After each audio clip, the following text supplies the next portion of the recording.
मयि मारं शतक्षपाः. भूमिकांनो, चिंता करू नका, तुमचं व्रत पूर्ण झालेलं आहे. आता मी मनोरथ पूर्ण करतो.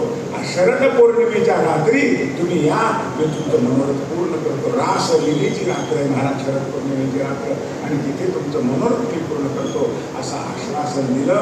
आणि वस्त्रहरण लीला मोठी दिव्य लीला आहे महाराज.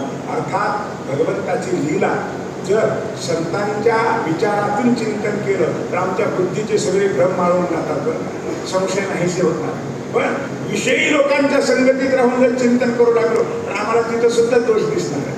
संत सांगतात वस्त्रहरण. वस्त्रहरण म्हणजे काय? हे वरचं वस्त्र नाही, अज्ञानरूपी वस्त्रहरण.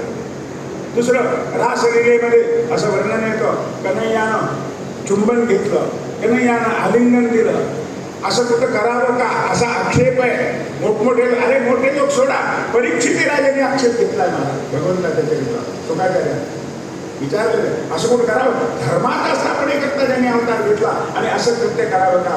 तेव्हा सुखाचार्य सांगतात, राजा एक तरी वयाचा विचार कर. 11 वर्षाचं वय कन्हैयाचं रासलीलेचं समय, आणि त्यावेळी काम असतं का? वयाच्या 6-7व्या वर्षी काम असतो का? नाही. दुसरी गोष्ट, कन्हैया हे राजा तुला कोणी सांगितलं रे आलिंगन दिलं म्हणजे पापच असतं, कामच असतं?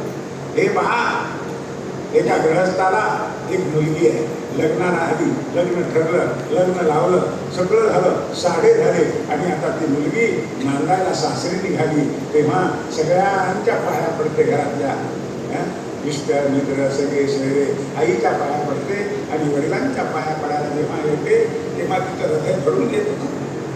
वडिलांचं हृदय भरून येतं, डोळ्यात घळघळ घळघळ अश्रूच्या धारा लागतात. आता माझं लेकरू चाललं नांदायला, कसे लोक की काय सुख की काय दुःख की, आणि व्याकुळ हृदयानं तेव्हा ती नमस्कार करायला मुलगी वागते, तेव्हा पिता तिला उचलून धरतो आणि कडकडून मिठी मारतो, आलिंगन देतो. राजा सांग, तेव्हा एक पिता आपल्या लेकीला आलिंगन देतो तेव्हा त्याच्या हृदयात कोणता भाव आहे? काम आहे का?